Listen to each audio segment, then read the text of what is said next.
জ্বালানি তেলের তীব্র সংকট দেখা দিয়েছে পার্বত্য জেলা রাঙ্গামাটিতে। সকাল থেকে জেলার বিভিন্ন ফিলিং স্টেশনে তেল বিক্রি বন্ধ রাখা হয়েছে। গতকাল থেকে তেল না থাকায় বিক্রি বন্ধ রয়েছে খুচরা দোকানগুলোতে। এতে চরম ভোগান্তিতে পণ্যবাহী ট্রাক সহ নানা যানবাহনের চালকরা। নৌপথ নির্ভর ৬টি উপজেলার কৃষকরা শহরে এসে দীর্ঘক্ষণ লাইনে দাঁড়িয়েও তেল পাচ্ছেন না। সরকার নির্ধারিত পরিমাণে তেল না দেওয়ার অভিযোগও রয়েছে স্টেশনগুলোর বিরুদ্ধে। সংশ্লিষ্টদের দাবি, চট্টগ্রাম থেকে রেশনিং পদ্ধতিতে দেয়া তেল শেষ হবে আছে।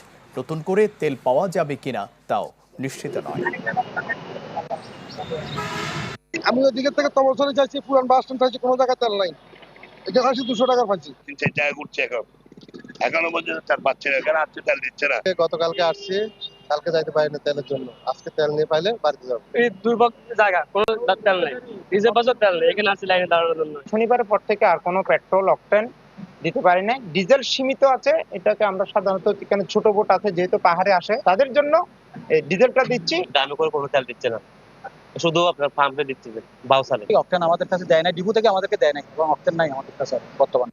এবার নগদে পাচ্ছেন হেলিকপ্টার অফার, তাই কেনাকাটার পেমেন্ট নগদে করুন আর বুঝে নিন ২০০০ টাকারও বেশি ক্যাশব্যাক সহ হেলিকপ্টার রাইড। পেমেন্ট শুরু করুন আজই।